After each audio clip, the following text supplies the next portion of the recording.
través del hilo telefónico en este instante, con un saludo cordial, el señor economista Clever Chica, presidente nacional de la Asociación Ecuatoriana de Radiodifusión. Presidente, placer saludarle, bienvenido a través de Radio Colosal. Arranquemos por un tema que preocupa.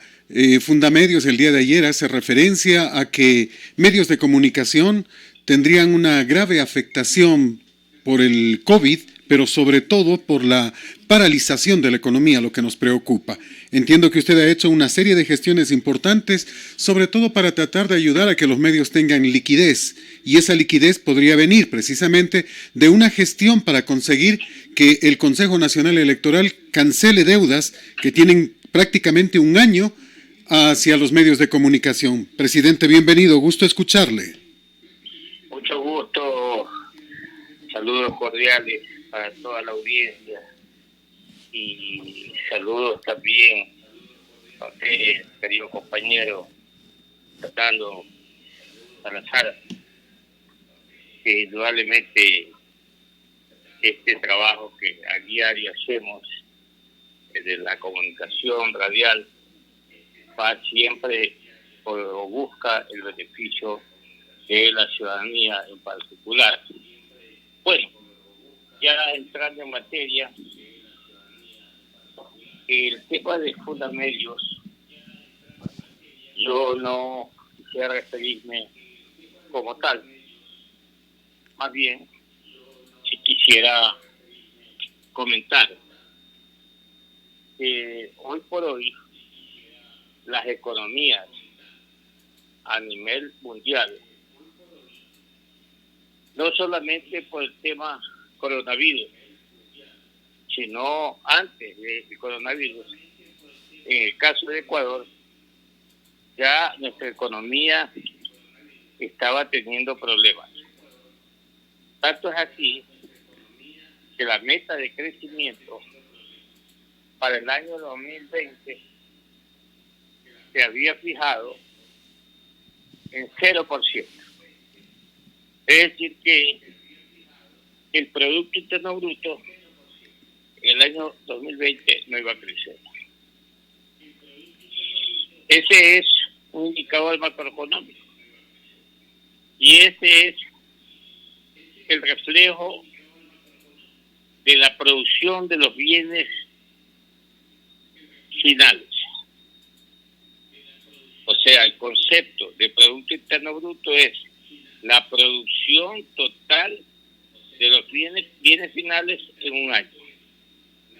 Y la producción es la que origina empleo. Y el empleo origina demanda de bienes. Cuando no hay empleo, no tiene dinero en manos del público. Y al no tener dinero el público en sus manos, no demanda bienes. Así de sencillo. Entonces, la economía ha estado mal, está mal y ahora estará peor. Ya no es que estará en cero el crecimiento. Yo me he atrevido a decir que la economía ecuatoriana, este año va a tener un decrecimiento entre el 7 y el 8%. A pesar de que el Banco Mundial ha dicho que la economía mexicana y la economía ecuatoriana van a tener un crecimiento negativo de 6%.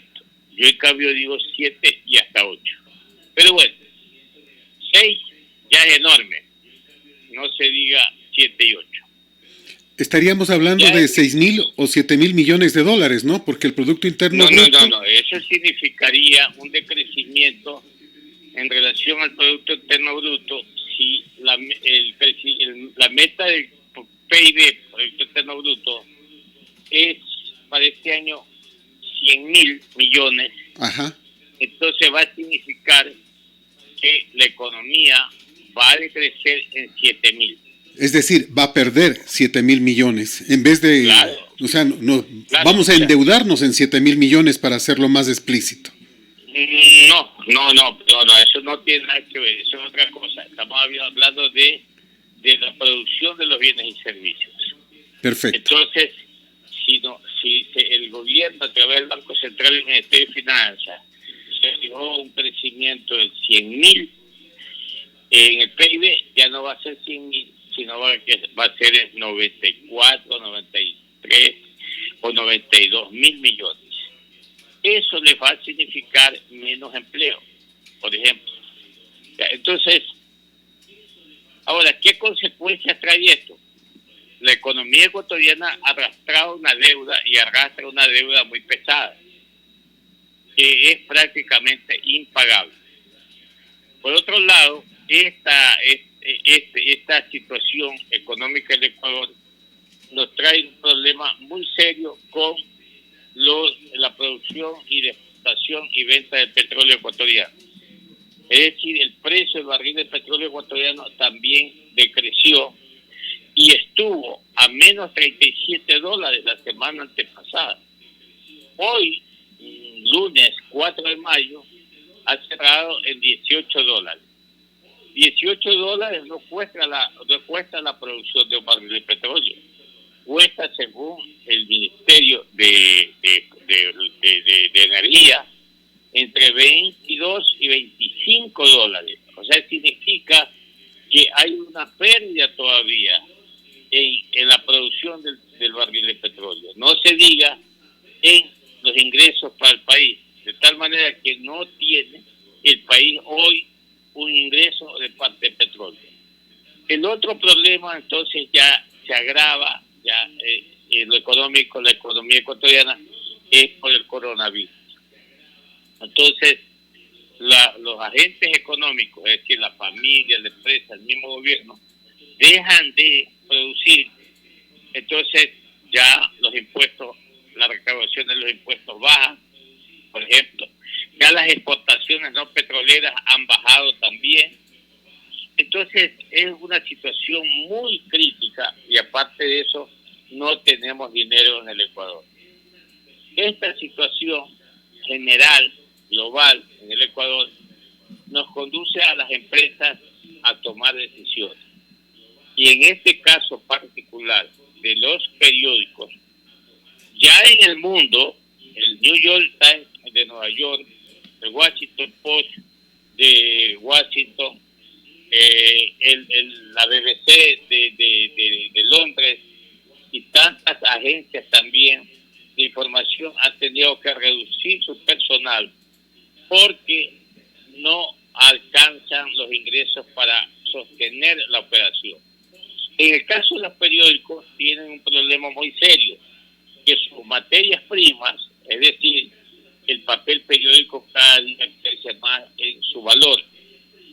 Nosotros no producimos papel para los periódicos, no, los periódicos tienen que importar y cada día es más caro importar las bobinas para hacer los periódicos, de tal manera que diarios como El Universo, el diario del Telégrafo hace tiempo está quebrado, y otros periódicos que tendrán esos problemas acá en el Ecuador.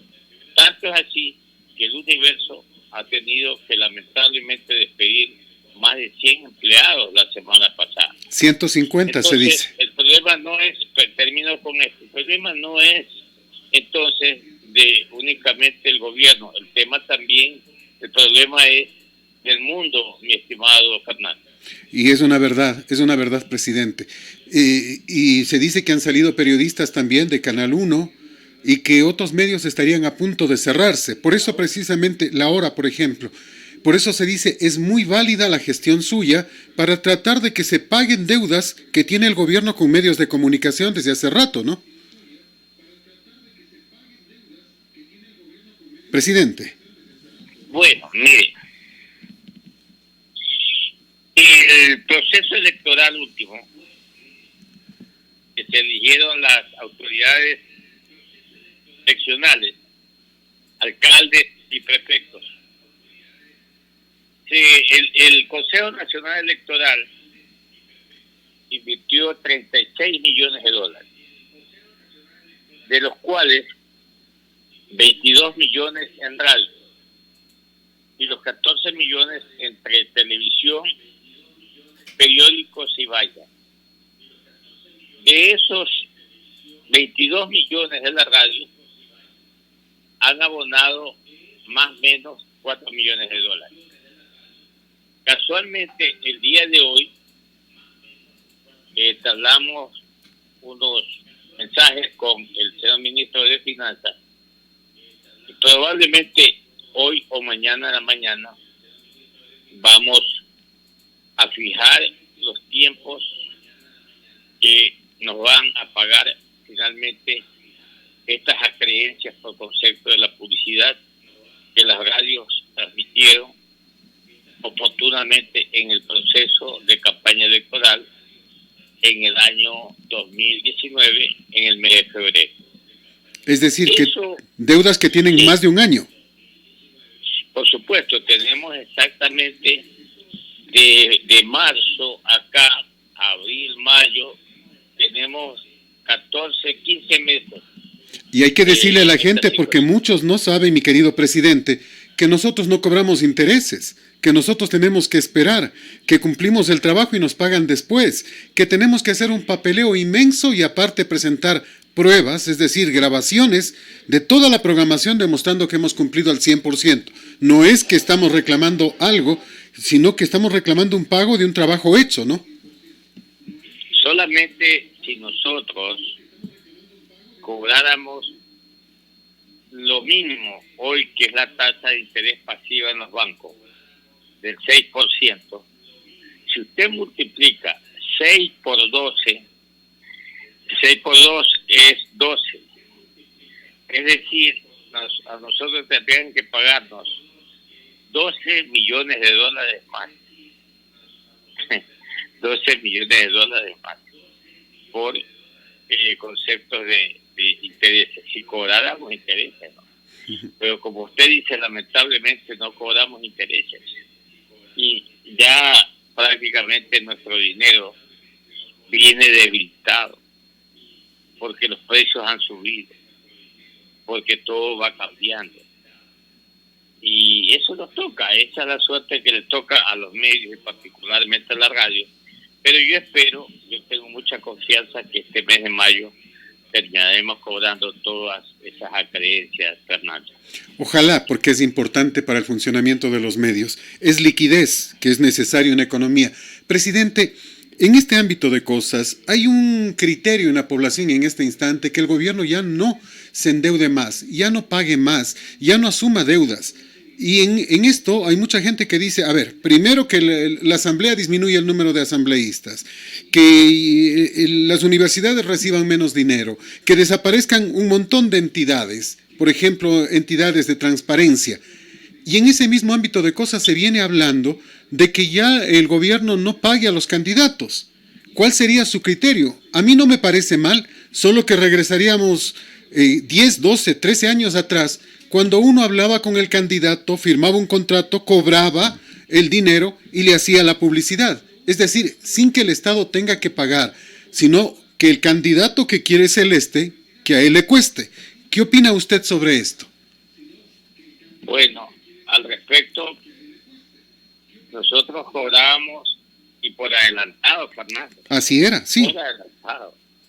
Bueno, el año pasado nosotros en una sesión del Comité Ejecutivo celebrada en Santa Elena resolvimos pedirle al señor presidente de la República que cuando se reforme el Código de la Democracia se quite el financiamiento de las campañas políticas a los candidatos. Eso nosotros lo resolvimos y le enviamos un oficio al señor presidente de la República. Nos contestó su asesora jurídica, la doctora Joana, y nos dijo que cuando se reforme esta ley, ellos van a tomarnos en cuenta. La ley entró a la reforma y nunca se tocó el tema. Y ahora el presidente mandó en esta ley de apoyo humanitario a quitar esa asignación, ese financiamiento a los políticos en campaña electoral. Pero dice bien claro la ley que para reformar la ley o afectar la ley de la democracia tiene que hacérsela un año antes de las elecciones que vienen. Por lo tanto, estamos en el mes de mayo, se está ventilando esto en la asamblea. Es más, ya los asambleístas ya resolvieron en quitar ese pedido del presidente porque está contra la ley. O sea que ya esta situación va porque va en las próximas elecciones, Fernando. Pero definitivamente nosotros nunca hemos estado de acuerdo en que se financien las candidaturas de los políticos con dinero de nosotros, del Estado ecuatoriano.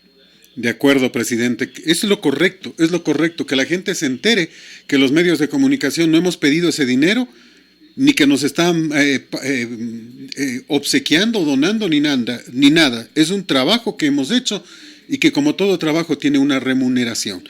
Presidente, el tema de la economía me preocupa. Estamos 45, 46 días en cuarentena. Unos dicen ya salgamos a trabajar. La ministra, pese al semáforo en rojo, dijo ya algunas actividades empiezan. Es necesario empezar a reactivar el aparato porque si no el siguiente virus va a ser una pandemia económica, es lo que vamos a tener en Ecuador. Bueno, allí hay varias consideraciones, Fernando. Ojo con esto. Yo quiero decirle primero que cuando hablamos de la economía ecuatoriana, que dijo usted hace poco, ¿hasta cuándo nos endeudamos? Uh-huh. ¿Cuándo le ponemos límite al endeudamiento? Hoy se supone que van a llegar más de 2.100 millones de dólares. Y se cree que si en el evento que se aprueben estas leyes que están en la Asamblea, se puedan recaudar 1.400 millones de dólares. Significaría que el gobierno recaudaría 3.500 millones de dólares. Pero vea qué es lo que sucede, Fernando y amables oyentes. Resulta que el rol de pagos de la burocracia o del sector público asciende a 840 millones de dólares mensuales. Si usted se pone a hacer aritmética y se pone fino, entonces cada mes tiene que pagar solo en sueldos 840 millones de dólares. Entonces, por más que usted haga préstamos, más préstamos, esto se le va a ir la mayor parte en sueldos. Por lo tanto, la posible solución está no en votar a los burócratas, no liquidar a los burócratas, sino sencillamente lograr una ley,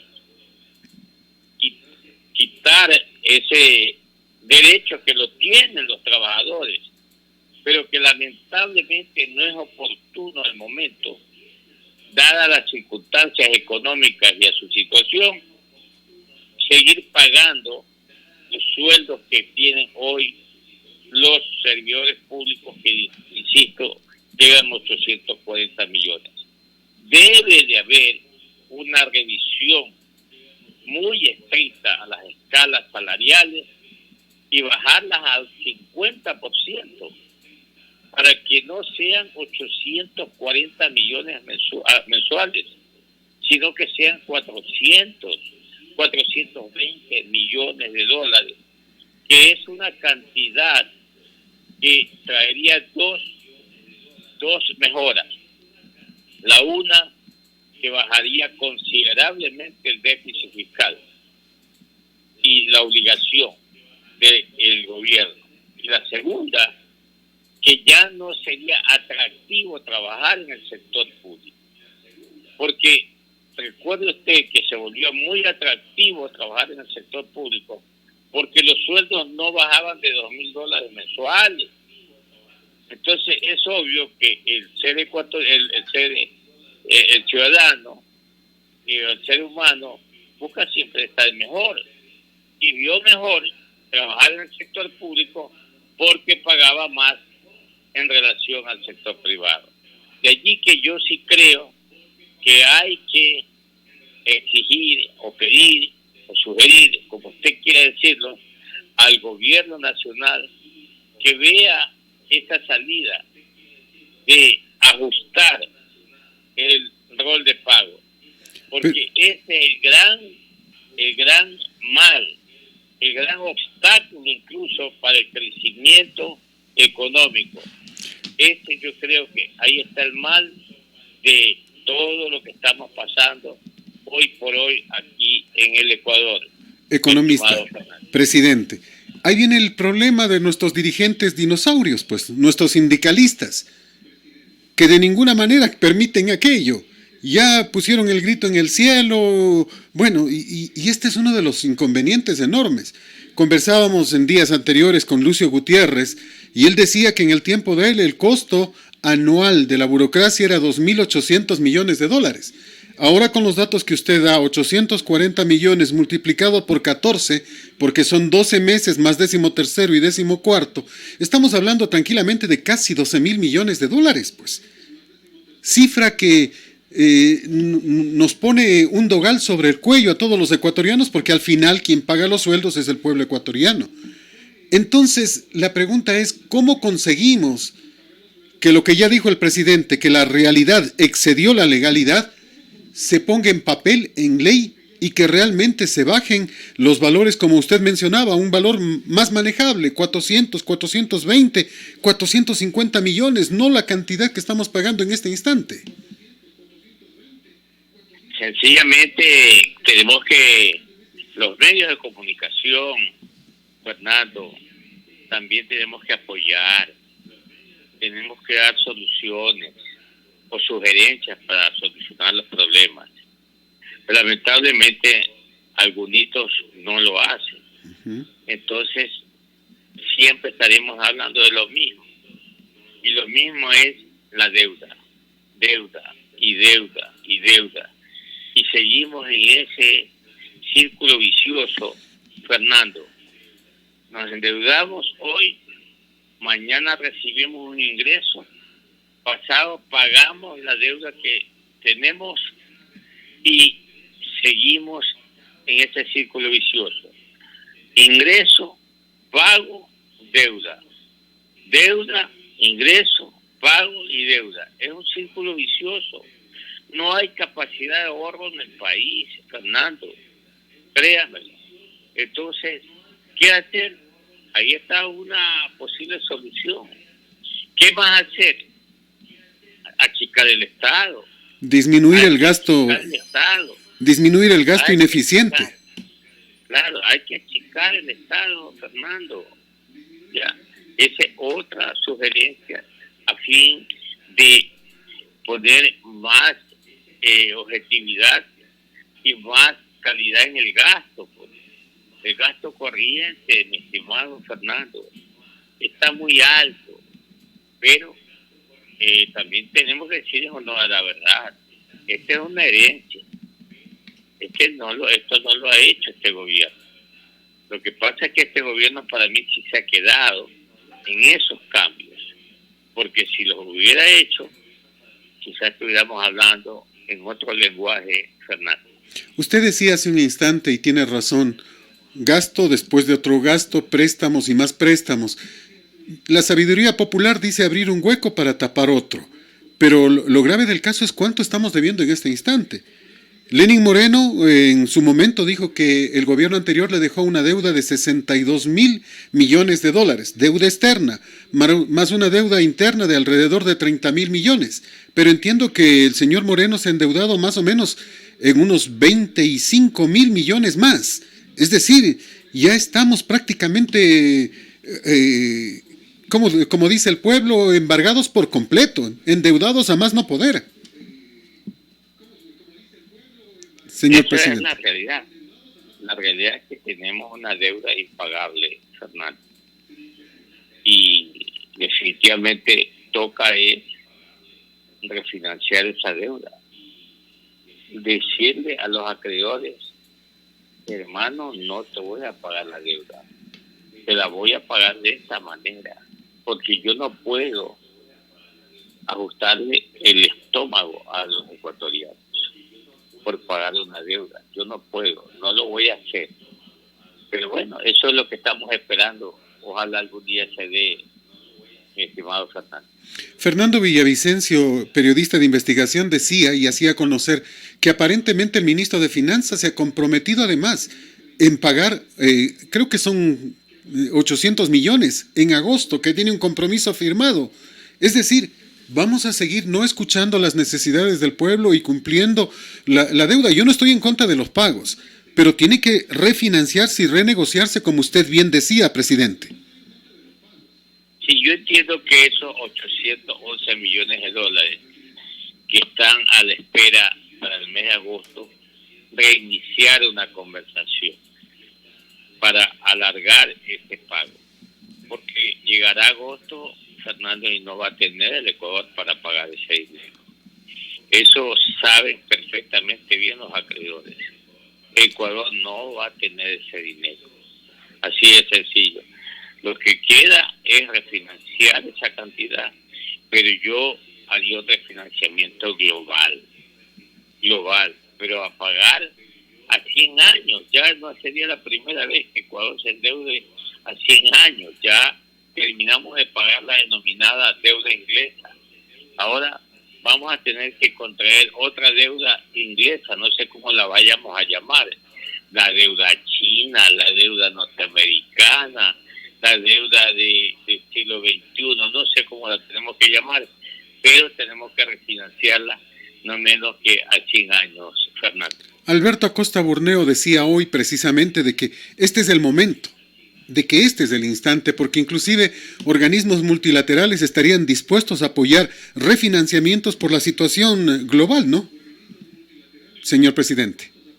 Bueno, los organismos multilaterales de crédito no cree usted que son perita en dulce. No. No, señor. No, señor, con el debido respeto. Ellos son muy exigentes. Muy exigentes. Y es más, el Fondo Monetario Internacional, con el que yo no coincido ni voy a coincidir nunca. Ellos ponen su receta macroeconómica, muérase quien se muera. Son demasiado exigentes. Yo no estoy ni voy a estar de acuerdo con estas políticas macroeconómicas hambriadoras que tienen estos organismos multilaterales de crédito. Así como usted me está escuchando. Aquí hay que hacer un refinanciamiento de la deuda, es no con ellos, porque a ellos no le estamos debiendo casi dinero. Nosotros debemos es a la deuda soberana, los bonos, eso es el cargo lo que tenemos. Pero el Fondo Monetario no le debemos ni $3,000. Al BID, que casi no nos presta, tampoco le debemos casi nada, ni el otro. Es acá, con los bonos, estimado Fernando. Así que, quieto, porque los organismos multilaterales de crédito no prestan esas cantidades de dinero a un país como el Ecuador, que es limitado. En verdad es así. Me quedo con un par de preguntas. La ley enviada a la Asamblea que pretende gravar con el 2% por una sola vez a los patrimonios, ¿es lógica? Y la otra, la pretensión del señor ministro de Finanzas de manejar los dineros del IES, del BIES, del ISPOL y del ISFA. ¿Es esto normal? O sea, ellos están pensando en el dinero, pensando en la macroeconomía y no pensando en la microeconomía, es decir, no pensando en la gente, señor presidente. A ver, lo primero, yo diría lo siguiente. El Seguro Social es una institución autónoma. Los dineros que tiene el Seguro Social son de los empleados activos y de los empleados pasivos. No son del Estado. No. Por lo tanto, esa institución no tiene por qué reportarse ni siquiera reportarse al Ministerio de Finanzas. Peor que el Ministerio de Finanzas administre los fondos del Seguro Social. Yo creo que eso no va a pasar. Lo del ICFA es igual, es una cosa parecida, Fernando, es parecido. Y lo otro, ¿cuál era la otra institución? La ISPOL, el Instituto de Seguridad de la Policía Nacional. También, esos dineros son de los miembros de la policía, ¿no? Definitivamente eso yo no creo que va a pasar para nada. ¿Pasará el impuesto? Al otro asunto. ¿Pasará el impuesto? Perdón. Digo, ¿pasará el impuesto en cambio el 2% al patrimonio, a los bienes muebles? Voy a darle mi razonamiento, Fernando, de razonamiento. Cuando hablamos de patrimonio, hablamos de lo que usted tiene, de lo que yo tengo, de lo que tiene el amigo o la amiga oyente en estos momentos que está escuchando. ¿Qué tiene? Tiene una casa que le costó hacerla o tenerla gran esfuerzo, pero tremendo esfuerzo. Que tiene un carrito ahí y lo compró hace 5 años y en medio uso. Es otro activo, parte de su patrimonio. Y así podemos ir sumando de acuerdo a el estrato o clase social. Entonces yo no estoy de acuerdo, no voy a estar de acuerdo nunca, ni así sea por primera vez, ni por un ratito, que haya este impuesto del 2%. Si ya con lo que estamos ahorcados, asfixiándonos económicamente, porque dime un ciudadano que no debe plata, preséntemelo. El que no adeuda plata, el que no tiene deudas, preséntemelo, que quiero conocerlo. Y presénteme también a esa familia que ahorra plata todos los meses. Preséntemela también. Eso no existe, Fernando. No existe el ahorro y existe que todo el mundo esté endeudado. Y encima le van a gravar otro impuesto y sin respetar los esfuerzos que hizo un ciudadano para lograr apenas tener un patrimonio que no tiene un monto de decenas de millones de dólares. No. Y a duras penas llegará $150,000, como así, 200,000. Pero, ¿por qué tienen que grabarle el 2%? Yo no estoy de acuerdo y yo no creo que va a pasar eso tampoco en la Asamblea Nacional, mi estimado Fernando. Además de que no sería lógico porque ese patrimonio ha pagado todos los impuestos. No debería pasar. Finalmente, Encima de eso. Finalmente, presidente, estamos ante el COVID que nos está preguntando, ¿la plata o la vida? La economía es importantísima, pero en este instante estamos listos para salir sin riesgo de morir. ¿Cuál es su criterio? Fernando, a ver, yo hablaba esta mañana con el presidente de Bolívar, con Germán Harry, radiodifusor, y le pregunté, le digo, Germán, ¿cómo estamos ahí con el COVID? Y me dijo, aquí en la ciudad de Guaranda ha habido solamente 2 muertos y contagiados casi no tenemos. Y en la provincia de Bolívar 8 muertos, poco contagiados. Entonces yo creería, Fernando, que el COE nacional tiene que hacer una evaluación de provincia por provincia, de ciudad por ciudad, de cantón por cantón.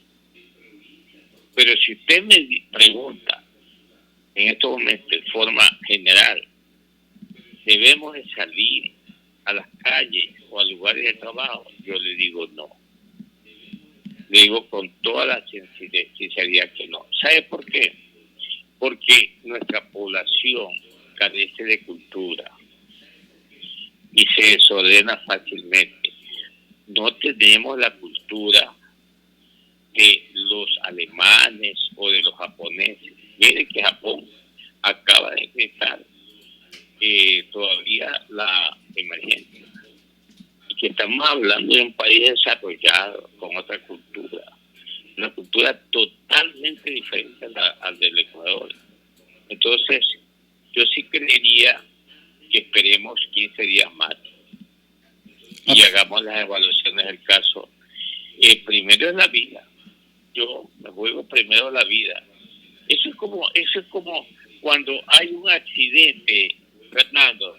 Dice, chocaron, pero el carro se hizo, pero ¿qué? Pero gracias a Dios no se afectó ningún pasajero. Gracias a Dios. Porque lo material lo recuperamos, Fernando, pero la vida no se recupera, con todo respeto. Gracias, presidente. Ese es mi criterio, modesto, por cierto, Fernando. Muy importante y muy bien razonado, presidente. Muchas gracias. Un placer conversar con el señor presidente de AER, el señor economista Clever Chica. Señor presidente, si algo más desea agregar, con mucho gusto los micrófonos de Radio Colosal están a sus órdenes.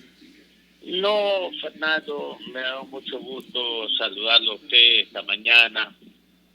Cuente siempre conmigo, yo soy un compañero más de la lucha, de la actividad, del quehacer, de la radio. Usted sabe perfectamente, usted es hijo de un radiodifusor y la radio, además de ser una vocación, es una pasión. Nosotros nos sentimos felices cuando un oyente nos dijo que escuchó tal o cual programa o nos escuchó. Es como que si nos hubiéramos sacado la lotería, nos sentimos felices, nos sentimos realizados.